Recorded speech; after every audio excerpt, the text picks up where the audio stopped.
जी अस्सलाम वालेकुम। उम्मीद करता हूँ कि आप सब खैरियत से होंगे। और आप सब जानते हैं कि हमने life process in animal start किया हुआ है, जिसमें हम बेसिकली डाइजेशन को डील कर रहे हैं। बात का आगाज हमने किया था ओरल कैविटी से, और अब हम शुरू करने जा रहे हैं स्टमक के हवाले से अपनी बात को। ठीक है। अच्छा बच्चों, मैं सबसे पहले आपके सामने स्टमक का शेप ड्रॉ करने जा रहा हूँ। तो ये देखो, स्टमक का शेप बच्चों कुछ इस तरह का होता है। बचपन में आपने फ्रॉक के अंदर ना बचपन में आपने फ्रॉक की बॉडी के अंदर स्टमक ड्रॉ किया हुआ होता है प्रैक्टिकल में, तो इंशाल्लाह ताला आपको इसमें मुश्किल नहीं होगी। अच्छा जी, बच्चों आपको नजर आ रहा होगा कि ये एक जे शेप बन गया है ना, ये एक जे शेप बन गया। तो इसीलिए हम कहते हैं कि स्टमक इज जे शेप्ड। पहली बात। दूसरी बात, आपने देखा होगा कि ये कितना चौड़ा पार्ट है ना, कितना बड़ा पार्ट है। इसीलिए हम कहते हैं stomach is the widest part widest part. और आखिरी बात बच्चों, स्टमक मौजूद कहाँ पर होता है? तो याद रखो, stomach is present on the left side of abdomen. ठीक है। ये कुछ बातें आपने स्टमक के हवाले से याद करनी है। अच्छा जी बच्चों, आप जानते हैं जो फूड पहले हमने खाया था, जो फूड हमने पहले, इसकी हम बिरयानी की बात करते हैं, तो जो बिरयानी हमने पहले खाई थी बच्चों, वो कन्वर्ट हो गई थी किसके अंदर? बॉलस के अंदर। ठीक है, ये देखो, यहाँ से बॉलस आ रहा है कहाँ पर? स्टमक के अंदर। अच्छा, अब आप जानते हैं कि यहाँ पर एक स्पिंक्टर था। उस स्पिंक्टर को हम क्या नाम दे रहे थे? Cardiac sphincter. ठीक है, कार्डियक स्पिंक्टर। और बच्चों इसके एंड में जो स्पिंक्टर था, उसको हम क्या नाम दे रहे थे? तो बेटा उसको हम नाम दे रहे थे पाइलोरिक पाइलोरिक स्पिंक्टर। बच्चों इसी मुनासबत से हम स्टमक को बेटा चार हिस्सों में तोड़ रहे होते हैं। देखो पहले ये वाला, दिस इज कार्डियक रीजन। ठीक है, this is cardiac region. This is fundus region. The middle part is body, and the last part is pyloric region. ठीक है, ये इन चार हिस्सों में हम स्टमक को तोड़ रहे होते हैं। अच्छा, कुछ बातें ना आपने यहाँ पर याद रखनी है। कुछ बातें बच्चों आपने स्टमक के हवाले से याद रखनी है। कौन कौन सी? भाई पहली बात तो ये कि स्टमक में किसी किस्म की फूड की एब्जॉर्प्शन नहीं हो रही। स्टमक में किसी किस्म की फूड की एब्जॉर्प्शन हरगिज नहीं हो रही, बल्कि एब्जॉर्प्शन बच्चों कहाँ पर हो रही होती है? लार्ज इंटेस्टीन में हो रही होती है। कैसे हो रही होती है मैं तुम्हें ये भी बताऊंगा। फिलहाल ये बात याद रखना कि स्टमक में खाने की एब्जॉर्प्शन नहीं होती। लेकिन सर फिर स्टमक में किन चीजों की एब्जॉर्प्शन पॉसिबल है? मैंने कहा कोई मसला नहीं, आओ सुन लो। देखो, स्टमक में तीन चीजें एब्जॉर्ब हो सकती हैं, जिनके हवाले से पीएमसी तुमसे पूछ सकती है। क्या क्या? देखो, एक दवाई आती है एस्पिरिन, उसकी एब्जॉर्प्शन स्टमक में पॉसिबल है।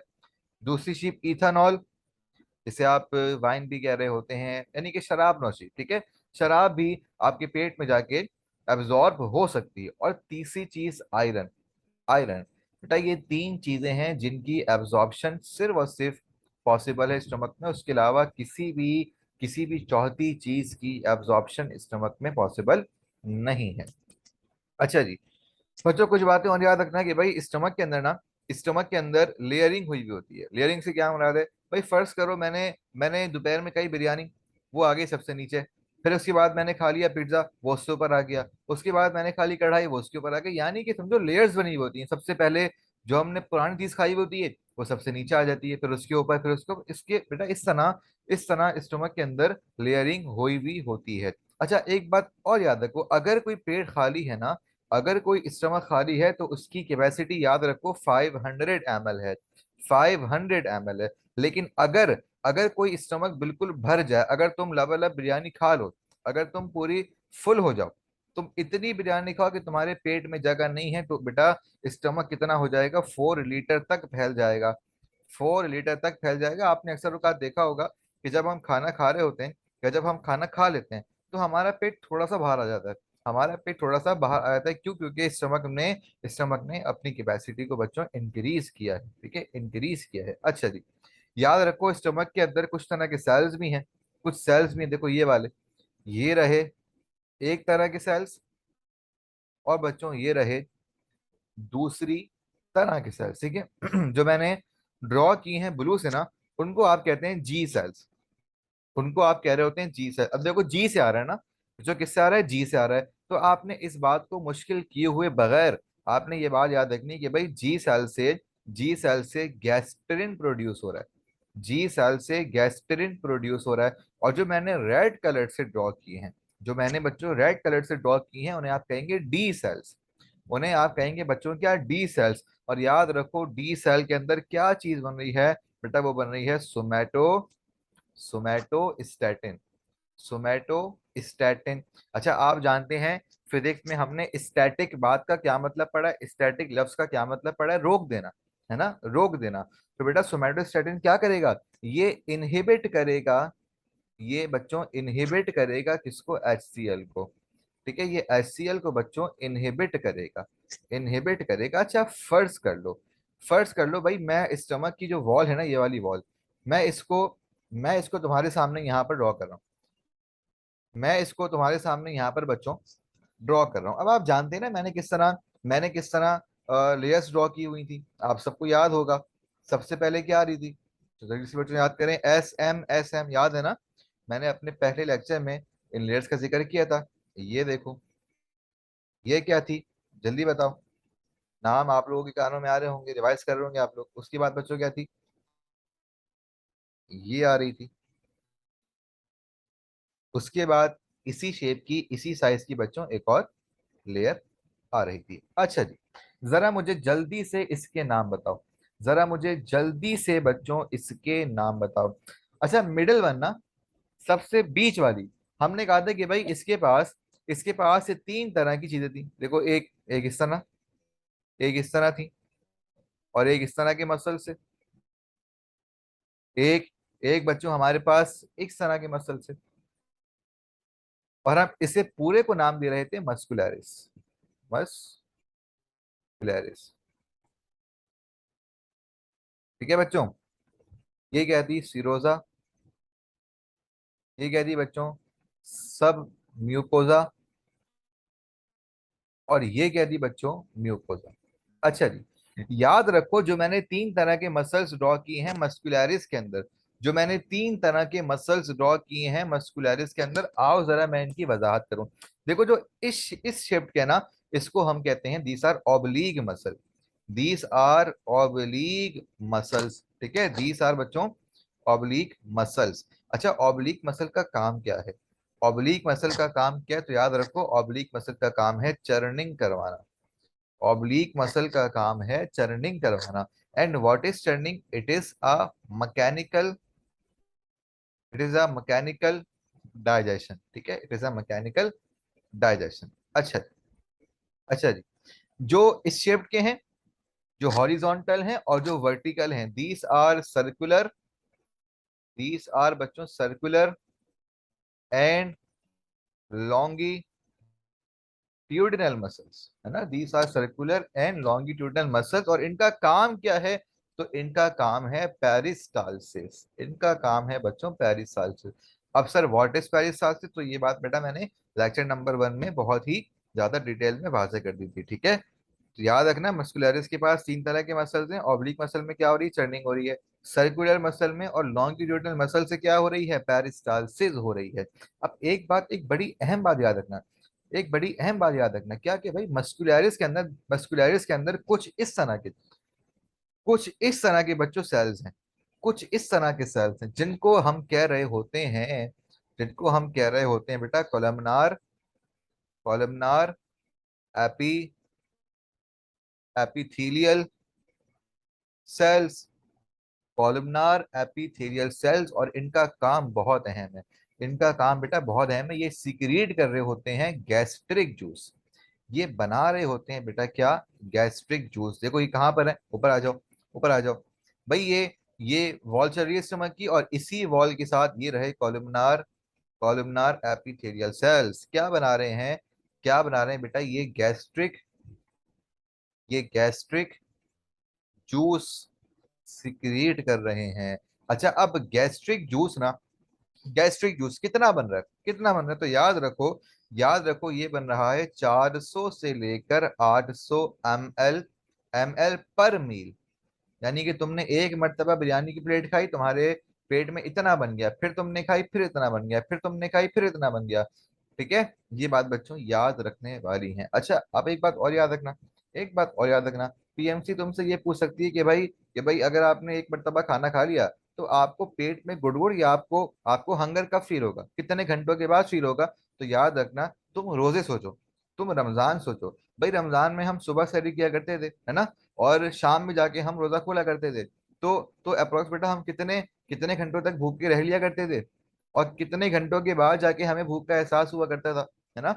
तो तुम इसको याद करो, तो मैं अंदाजा होगा कि भाई 10 से लेकर 12 घंटे के बाद हमें हमें दोबारा से भूख लग रही होती है। 10 से लेकर बच्चों 12 घंटे के बाद हमें क्या हो रही होती है, भूख लग रही होती है। तो बेटा ये थी बच्चों स्टमक की बेसिक। अच्छा बच्चों, अब ये जो गैस्ट्रिक जूस बना है ना, याद रखो इसमें 4 तरह के सेल्स मौजूद हैं। इसमें बच्चों 4 तरह के सेल्स मौजूद हैं। हम अपने बात को मुश्किल किए बगैर आगे बढ़ेंगे। देखो, पहला सेल होता है क्या बेटा, म्यूकस। म्यूकस सेल, पहला सेल कौन सा है बेटा, म्यूकस सेल है। अब तुम जानते हो कि भाई इस म्यूकस सेल का मतलब क्या होगा, कि भाई यहाँ पर क्या बन रहा है, यहाँ पर म्यूकस बन रहा है, यहाँ पर म्यूकस बन रहा है। और एक और चीज बेटा, यहाँ पर बायकार्बोनेट बन रहे हैं, यहाँ पर बच्चों बायकार्बोनेट बन रहे हैं। और तुम जानते हो हमने सलाइवा के अंदर पढ़ा था कि भाई बायकार्बोनेट का काम क्या था, पीएच बैलेंस। और म्यूकस का काम क्या है बेटा, म्यूकस का काम है कि वो स्टमक की वॉल्स को ना प्रोटेक्ट करे, वो स्टमक की वॉल्स को स्लिपरी बनाए रखे, उसको प्रोटेक्ट करे। ठीक है। अच्छा, अब 3 तरह के सेल थोड़े मुश्किल हैं, तो मैं उनको तुम्हें एक साइकिल के थ्रू एक्सप्लेन करूंगा। तो मैं उनको बेटा एक साइकिल के थ्रू एक्सप्लेन करूंगा। तुम याद कैसे करोगे, तुम याद कैसे करोगे भाई, तुम याद करोगे बच्चों कैसे, पी सी। ठीक है, ईपीसी तुम इससे याद करोगे, कैसे याद करोगे बेटा, ईपीसी। तुमने ईसीपी पढ़ा होगा ना, इलेक्शन कमीशन ऑफ पाकिस्तान, लेकिन तुम इसको याद रखोगे EPC, election Pakistan commission.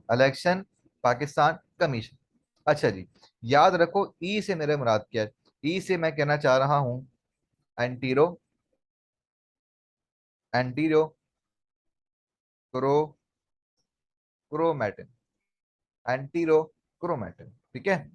P से मैं कहना चाह रहा हूं पेराइटल सेल्स, पेराइटल सेल्स।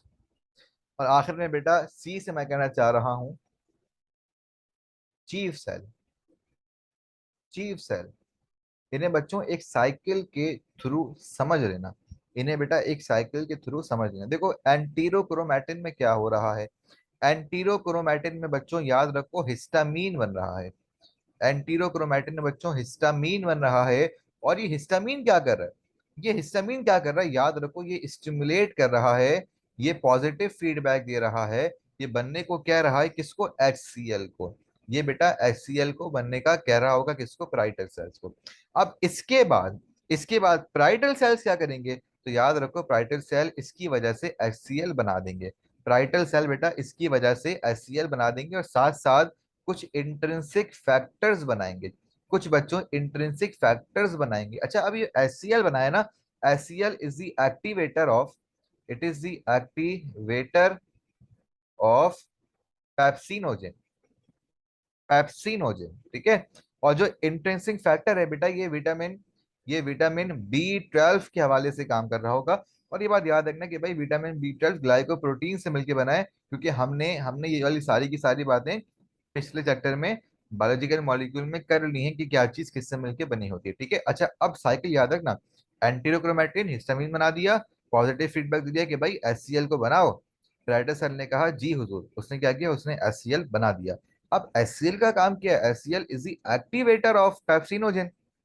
ठीक है, यानी कि वो कह रहा है कि भाई मैं तो आ गया हूँ पेप्सिनोजेन, तुम कहाँ हो, तुम कहाँ हो। तो बेटा ये आ गए चीफ सेल, ये आ गए चीफ सेल। चीफ सेल इसके बाद क्या बना देंगे, they will form pepsinogen, they will form बच्चों पेप्सिनोजेन। ठीक है। और साथ साथ बेटा, साथ साथ इनके अंदर गैस्ट्रिक गैस्ट्रिक लाइपेस भी बन रहा होगा। लेकिन एक बात याद रखना, ये गैस्ट्रिक लाइपेस बनने से मुराद ये हरगिज नहीं है कि स्टमक के अंदर लिपिड की डाइजेशन हो रही है, नहीं, स्टमक के अंदर लिपिड की डाइजेशन नहीं हो रही। फिर ये किस लिए बेटा, ये फैटी एसिड वगैरह के लिए, इसको हम आगे पढ़ेंगे, ये फैटी एसिड के हवाले से, ठीक है। तो बच्चों ये था हमारे पास पूरा का पूरा स्टमक।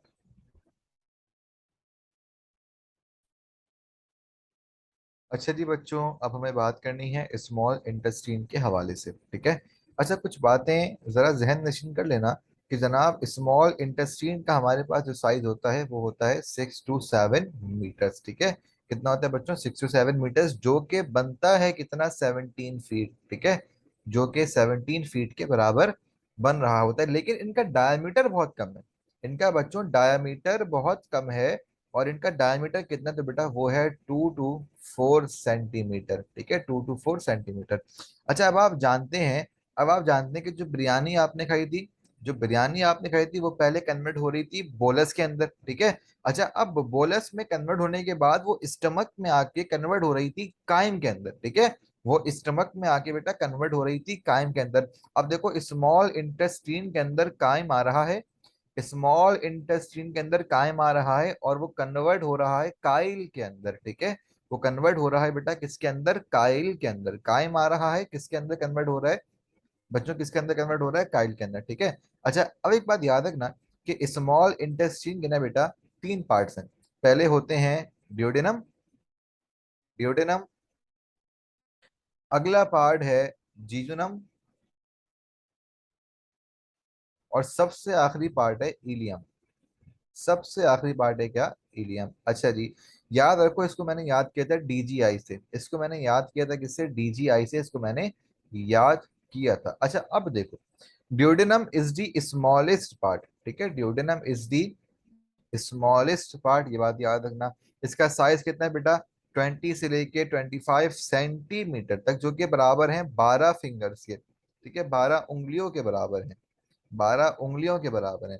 अच्छा जी बेटा, ये सी शेप्ड होता है, इसको आप सी शेप्ड कह सकते हैं, या फिर आप इसे यू शेप्ड भी कह सकते हैं, क्योंकि जब हम सी को उल्टा करते हैं तो वो हमें बज़ाहिर यू दिख रहा होता है। अच्छा जी, जीजूनम के हवाले से याद रखना कि बेटा इसका साइज होता है 2.5 मीटर, इसका साइज होता है 2.5 मीटर, जो कि बराबर होता है 4 to 7 फीट, ठीक है।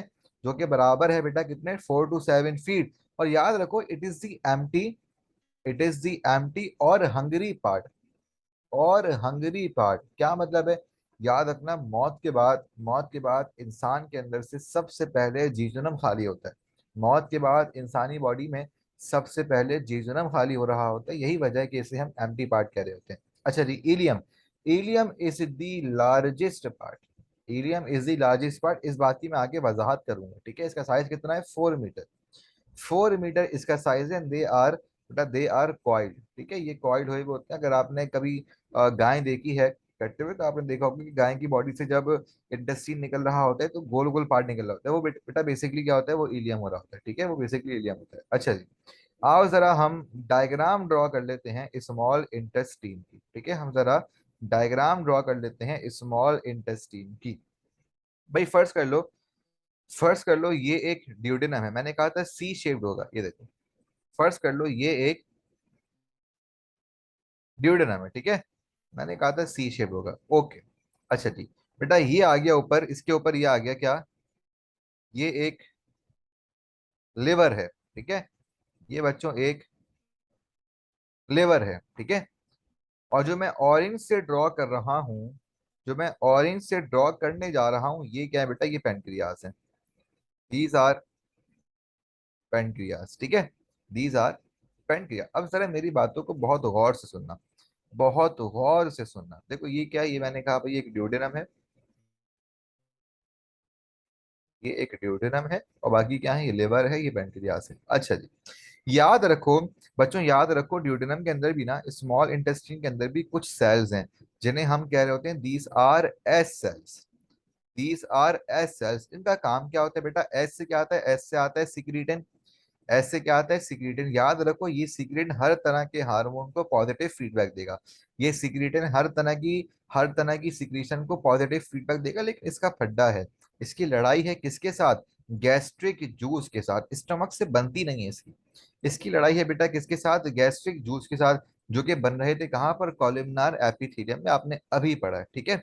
अच्छा जी, आओ जरा देखो, बच्चों ये मैंने कहा, ये आपके पास क्या है, ये आपके पास पेंक्रियाज है।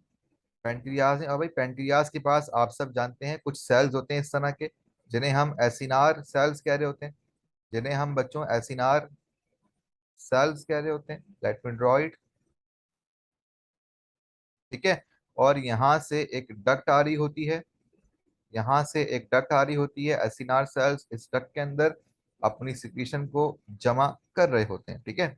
अच्छा जी, दीस आर, मैंने क्या कहा, these are acinar, these are acinar cells जो कि सीक्रेट कर रहे होते हैं बेटा पेंक्रियाटिक जूस। ठीक है। और जो ये डक्ट आ रही है ना, इस डक्ट को आप लोग बोल रहे होते हैं डक्ट ऑफ विल्सन।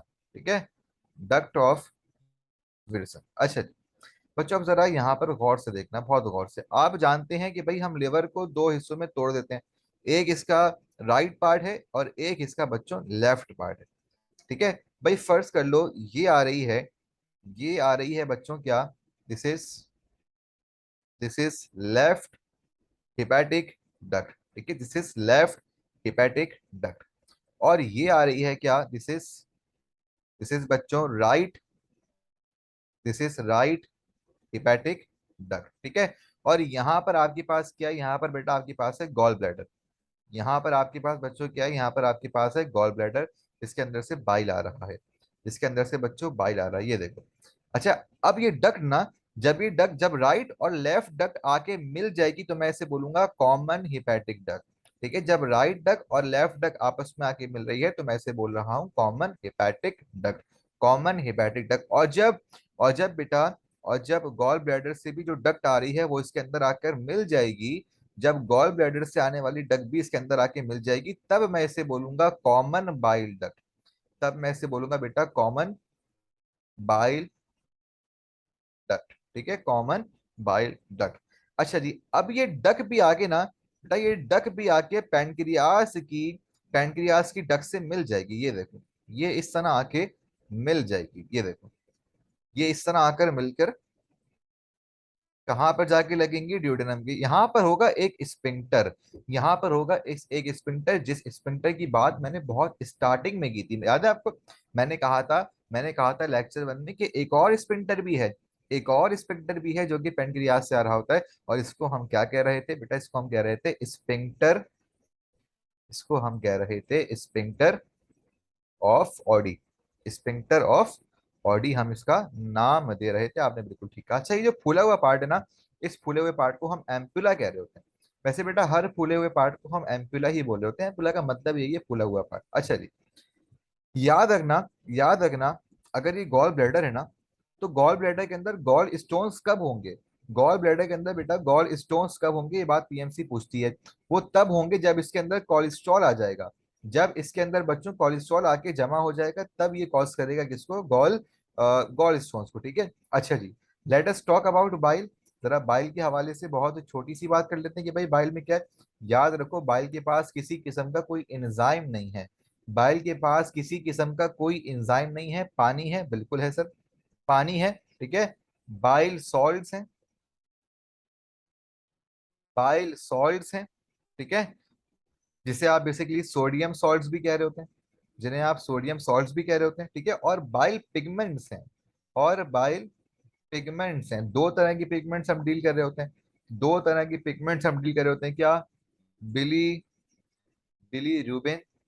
हमारे कॉलेज के पास एक ब्लू रिबन नाम की बेकरी थी आदमसी कॉलेज के पास, और हम रोजाना जाके वहां से सैंडविच खाया करते थे। खैर, बायल पिगमेंट बेटा क्या है, बिली रूबिन, और साथ साथ बिली बिली विरिडिन। ठीक है, बिली विरिडिन, ये दो बायल पिगमेंट्स हम डील कर रहे होते हैं, आपको सिर्फ इनका नाम याद रखना है। अच्छा जी, एक और चीज बेटा होती है क्या, लेसिथिन, लेसिथिन भी होती है, और साथ साथ कोलेस्ट्रॉल भी होते हैं, और साथ साथ बेटा कोलेस्ट्रॉल भी होता है जो कि कॉज कर रहा होता है, अगर ज्यादा हो जाए गॉल स्टोन कॉज कर रहा होता है। अच्छा, पेनक्रियाटिक जूस के हवाले से कुछ बातें सिर्फ सुन लो कि भाई पेनक्रियाटिक जूस कलरलेस होता है, ऑर्डरलेस होता है। और पेनक्रियाटिक जूस का पीएच मैं तुम्हें बता चुका हूँ एंजाइम चैप्टर में, याद है ना, पेशावर से एक शख्स छोटी कार पे आया।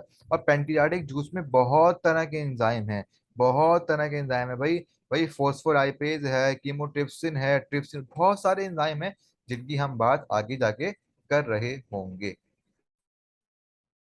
अच्छा जी बच्चों, कुछ रिएक्शंस आपको यहाँ पर याद करने हैं, कुछ रिएक्शंस के एंजाइम आपको बेसिकली यहाँ पर याद करने हैं। आप सब जानते हैं कि स्टार्च माल्टोस में कन्वर्ट हो रहा होता है कौन से एंजाइम के जरिए? तो बेटा ये हमारे पास अमाइलेज एंजाइम होता है जो कि हमारे सलाइवा के अंदर मौजूद हो रहा होता है। अच्छा, ट्रिप्सिनोजिन कन्वर्ट हो रहा होता है एक्टिवेटेड फॉर्म में ट्रिप्सिन के अंदर, किसके जरिए? एंटीरो काइनेज के जरिए, एंटीरो बच्चों काइनेज के जरिए। अच्छा, अब प्रोटीन कन्वर्ट हो रहा होता है पॉलीपेप्टाइड एंड पेप्टोन में। ये एमसीक्यू 12 मरतबा आता है कि protein is converted into polypeptide and peptone by. तो याद रखो, इसके लिए एंजाइम पेप्सिन भी हो सकता है और इसके लिए बच्चों एंजाइम ट्रिप्सिन भी हो सकता है। फर्क क्या है भाई? पेप्सिन काम कर रहा होता है एसिडिक एसिडिक नेचर पर, और ट्रिप्सिन काम कर रहा होता है बहुत ही ज्यादा बेसिक नेचर पे। अच्छा, अब पॉलीपेप्टाइड एंड पेप्टोन कन्वर्ट हो रहे हैं डाइपेप्टाइड में, तो कौन सा एंजाइम आएगा? देखो, died peptide, died peptide, enzyme का नाम आएगा पेप्टाइडेस। एंजाइम का नाम आएगा पेप्टाइडेस। और डाइपेप्टाइड कन्वर्ट हो रहा है अमाइनो एसिड में, तो याद रखो इस एंजाइम का नाम है इरिप्सिन। इस एंजाइम का नाम है क्या? इरिप्सिन। ठीक है। अच्छा जी, स्टार्च कन्वर्ट हो रहा है डाइसैकेराइड में, आप जानते हैं स्टार्च के लिए हमारे पास है अमाइलेज। अमाइलेज, अब वो अमाइलेज दो तरह का हो सकता है, या तो वो सलाइवरी अमाइलेज है या फिर वो पेंक्रियाटिक अमाइलेज है। दोनों कोई मसला नहीं है, दोनों हो सकते हैं। ठीक है। अच्छा, अब डाइसैकेराइड कन्वर्ट हो रहा है मोनोसैकेराइड में, इसको आप याद करेंगे एल से। एल से याद करेंगे। देखो, sucrase, sorry, lactase, lactase, maltase and sucrase. ठीक है, इसे आप एलएमएस से याद करेंगे। अच्छा जी बेटा, लिपिड, लिपिड कन्वर्ट हो रहा होता है इमल्सिफाइड फैट में बाइल के जरिए। अच्छा, what is the meaning of emulsified fat? देखो, टूटा हुआ फैट, इमल्सिफाइड हम कहते हैं इमल्सिफाई हो जाना, टूट जाना, टूट जाना। ठीक है। अच्छा, इमल्सिफाइड फैट कन्वर्ट हो रहा होता है फैटी एसिड में, किसके जरिए? पैनक्रियाटिक लाइपेज के जरिए। आपको याद होगा मैंने कहा था लाइपेज बन रहा है, इसका मतलब हरगिज ये नहीं है कि लिपिड डाइजेस्ट हो रहा है, बल्कि लिपिड कन्वर्ट हो रहा है किसके अंदर बच्चों? फैटी एसिड के अंदर। ठीक है। अच्छा, अगली बात बच्चों, अगली बात हमें करनी है किसकी? इलियम के हवाले से हमने अब बात करनी है। मैंने कहा था इलियम के अंदर ना एब्जॉर्प्शन हो रही होगी, एब्जॉर्प्शन हो रही होगी। आओ जरा हम इलियम का स्ट्रक्चर डील कर लेते हैं। देखो, कुछ इस तरह ना, कुछ इस तरह होता है इलियम का structure. This is ilium, this is ilium. बच्चों, कुछ इस तरह हमारे पास कुछ इस तरह ना इलियम का स्ट्रक्चर होता है। अच्छा, अब मैं दो चीजों को ड्रॉ कर रहा हूँ, मैं तुम्हारे सामने दो चीजों को ड्रॉ कर रहा हूँ। एक मैं लिम्फ को ड्रॉ करूंगा और एक मैं ब्लड कैपिलरी को ड्रॉ करूंगा। ठीक है। ठीक है बच्चों। अच्छा देखो, इसके अंदर ना एक डक जारी है, ये इसके अंदर एक डक जारी है, और इस डक के आसपास ना, इस डक के बच्चों आसपास लिम्फ भी है। ये देखो, ये लिम्फ है, ये लिम्फ है, और इसी डक के आसपास बेटा ब्लड कैपिलरीज भी हैं, ब्लड कैपिलरीज भी। अच्छा, एक बात याद रखना, एक बात बहुत ज्यादा याद रखने वाली है कि बेटा इलियम के अंदर ना, इलियम के अंदर कुछ इस तरह की प्रोजेक्शंस हैं, कुछ इस तरह की प्रोजेक्शंस हैं जिन्हें आप कहते हैं माइक्रोविलाई, जिन्हें आप कहते हैं माइक्रोविलाई। और माइक्रोविलाई बेटा काम करती हैं सरफेस एरिया बढ़ाने में, सरफेस एरिया बढ़ाने में माइक्रोविलाई, माइक्रोविलाई बेटा काम कर रही होती हैं। ठीक है। अच्छा, जो फूड अब आ रहा है, जो फूड स्टमक से, स्मॉल इंटेस्टाइन से होता हुआ आ रहा है, अब वो टूटा हुआ फूड है ना, वो इमल्सिफाइड फूड है, इस तरह है, वो इस तरह का फूड है, इस तरह का फूड है। अब वो आ रहा है कहाँ पर? इलियम के अंदर, विलाई के अंदर। अब देखो, अब देखो भाई, फर्ज करो मैं इसका एक सेल ना तुम्हारे सामने बहुत ही बड़ा करके ड्रॉ कर रहा हूँ। ये तुम्हारे सामने मैंने एक सेल ड्रॉ कर दिया इसका। ठीक है। और देखो नीचे, मैंने कहा था भाई नीचे इसके पास एक लिम्फ जारी है, ये देखो, दिस इज लिम्फ, एक इसके पास लिम्फ जारी है, और दूसरी बच्चों, दूसरी इसके पास ब्लड कैपिलरी जारी है। ठीक है, दिस इज ब्लड कैपिलरी। अच्छा, अब फर्ज करो कि भाई अमाइनो एसिड्स आ रहे हैं, अमाइनो एसिड स्मॉल इंटेस्टीन से होते हुए आ रहे हैं, ये आराम से ना, ये आराम से इलियम के जरिए, विलाय के जरिए आके ब्लड के अंदर दाखिल हो जाएंगे। भाई ये हो गई एब्जॉर्प्शन, ये हो गई एब्जॉर्प्शन, ग्लूकोज आ गया, समझो ग्लूकोज आ गया, ग्लूकोज आ गया आराम से तैरता हुआ ब्लड के अंदर। ठीक है। ल्यूमेन, अच्छा ल्यूमेन क्या होता है? ये देखो, जो इसकी स्पेस है ना, खाली स्पेस, उसको हम बोलते हैं ल्यूमेन, उसको हम बोलते हैं बेटा ल्यूमेन। अच्छा, अब देखो मसला कहाँ पर आता है? मसला आ रहा होता है भाई फैटी एसिड के अंदर, मसला आ रहा होता है फैटी एसिड के अंदर। अगर वो इमल्सिफाई ना हो पाए, अगर वो इमल्सिफाई हुए हुए ना हो, अगर वो इमल्सिफाई हुए बगैर इसके अंदर आ जाएंगे तो याद रखो वो इसके अंदर आके बेटा कन्वर्ट हो रहे होंगे लिपोप्रोटीन के अंदर। वो इसके अंदर आके कन्वर्ट हो रही होंगे लिपोप्रोटीन के अंदर। और लिपोप्रोटीन बेटा थोड़ा सा लिम्फ में जा रहा होगा, और थोड़ा सा बेटा ब्लड के अंदर भी जा रहा होगा। तो बच्चों ये था हमारे पास स्मॉल इंटेस्टीन। इसके बाद हम बात करेंगे लार्ज इंटेस्टीन। अच्छा जी बच्चों, अब हमें अपने आखिरी टॉपिक की बात करनी है, लार्ज इंटेस्टाइन की बात करनी है। जो बिरयानी आपने खाई थी, जो कि स्टमक से स्टार्ट हो रही थी, ठीक है, सॉरी, जो कि स्टार्ट हो रही थी ओरल कैविटी से, ठीक है, हर जगह से होती होती होती कहाँ आके पहुंची है, लार्ज इंटेस्टाइन में आके पहुंची है। अच्छा देखो, इसकी आओ जरा हम लेबलिंग करते हैं। इसकी हम लेबलिंग देखो, ये जो फूला हुआ पार्ट है ना, ये जो फूला हुआ पार्ट है, इसका कोई एंड नहीं है। इसका कोई एंड नहीं है, इसको आप बोलते हैं सीकम। इसे आप बोलते हैं बेटा सीकम, ठीक है। और आप कहते हैं कि भाई इसका ब्लाइंड एंड है, इसका ब्लाइंड एंड है, अंधा एंड, ठीक है।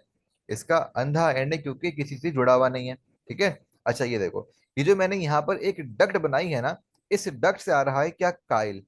इस डक्ट से बच्चों आ रहा है क्या, काइल। अच्छा अब देखो भाई, हम कहते हैं ये कोलॉन है, ये ना, ये एक कोलॉन है, ये सारी जगह ना एक कोलॉन है।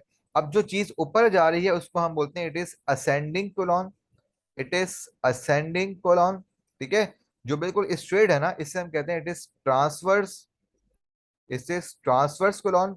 और जो चीज नीचे आ रही है हम इसे कहते हैं कि भाई it is descending colon, it is descending colon, ठीक है। अच्छा ये जो लाइन मैंने ड्रॉ की ना, ये वाली, इसको हम बोलते हैं नॉर्मल, नॉर्मल फ्लोरा, ठीक है। इसको हम बोलते हैं क्या, नॉर्मल फ्लोरा। अच्छा जी, याद रखना, याद रखना, फर्ज करो यहाँ से फूड आ रहा है, यहाँ से फूड आ रहा है, ठीक है। ट्रांसफर्स कोलॉन के अंदर, ट्रांसफर्स कोलॉन के अंदर बहुत अहम पॉइंट बताने जा रहा हूँ। ट्रांसफर्स कोलॉन के अंदर वाटर, वाटर और बेटा आइंस की रीएब्जॉर्प्शन हो रही होती है।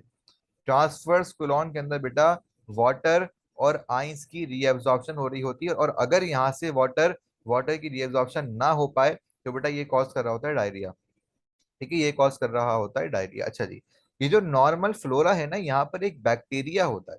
नॉर्मल फ्लोरा के अंदर बेटा एक बैक्टीरिया होता है, नेचुरली खुदा ताला की वजह से उनकी बनाई हुई चीज है क्या, ई कोलाई, ई कोलाई, ठीक है, ई कोलाई।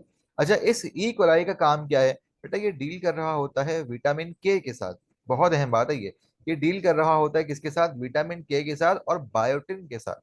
और ये बायोटिन के साथ डील कर रहा होता है। अच्छा जी बेटा, अब जो फूड था ना, जो पहले काइल था, अब काइल कन्वर्ट हो गया है फीसिस के अंदर। काइल कन्वर्ट हो गया है बेटा फीसिस के अंदर, ही काइल कन्वर्ट हो गया है, ठीक है। और ये अब आगे आएगा, this is anal opening, this is बच्चों anal, this is anal opening. और याद करो हमने बहुत ही शुरू में पढ़ा था कि भाई एनल ओपनिंग के अंदर भी दो तरह के स्फिंक्टर्स थे। एनल ओपनिंग के अंदर भी दो तरह के स्फिंक्टर से, हमने बहुत ही शुरू में ये बात की थी। कौन कौन से भाई, मैंने कहा था एक तो होगा इंटरनल स्मूथ मसल, ये रहा। एक तो होगा बच्चों कौन सा, इंटरनल, इंटरनल स्मूथ स्फिंक्टर, जो कि मैंने कहा था इट इज इनवॉलंटरी ना, जो कि बिल्कुल आपके इख्तियार में है ही नहीं, आपके इख्तियार में है ही नहीं। और जो बाहर वाला है, जो बाहर वाला है उसको हम कह रहे थे external, external striated, external striated sphincter, ठीक है। ये बेटा बड़ों के इख्तियार में तो होता है, बड़ों के इख्तियार में तो होता है, लेकिन बच्चों के इख्तियार में ये हरगिज नहीं होता। यही वजह है कि हम बच्चों को पैम्पर का इस्तेमाल करवा रहे होते हैं। अच्छा ये जो जगह है ना, ये वाली, इसको हम कहते हैं अपेंडिक्स, इसको हम कहते हैं क्या, अपेंडिक्स। और अगर खुदा न खास्ता इसमें खाना चला जाए तो ये स्वेल हो जाता है, और इसकी स्वेलिंग को हम बोलते हैं अपेंडिसाइटिस। इसकी स्वेलिंग को हम बोले होते हैं क्या, अपेंडिसाइटिस। ऐसा याद रखो, अपेंडिक्स हमारी बॉडी में अब काम का नहीं है, अपेंडिक्स हमारी बॉडी में अब काम का नहीं है। लेकिन लेकिन जब हम छोटे थे, लेकिन जब हम छोटे थे, यानी कि जब हमारी फीटल स्टेज थी, हम एम्ब्रियो के अंदर थी, जब हम एम्ब्रियो के अंदर थे, जब हमारी फीटल लाइफ थी, तब बेटा ये बहुत अहम थे। क्यों, क्योंकि इनके अंदर से बायोजेनिक, इनके अंदर से बायोजेनिक अमाइंस निकल रहे थे, जो कि आज हमारी बॉडी में मौजूद हैं। कहाँ से आ रहे थे वो, अपेंडिक्स से आ रहे थे। तो बच्चों ये था हमारे पास डाइजेस्टिव सिस्टम, जो कि हमने कवर किया। उम्मीद करता हूँ कि टॉपिक्स आपके लिए आसान हो गए होंगे। अपना ख्याल रखिएगा, दुआ में याद रखिएगा। तब तक के लिए अल्लाह हाफिज।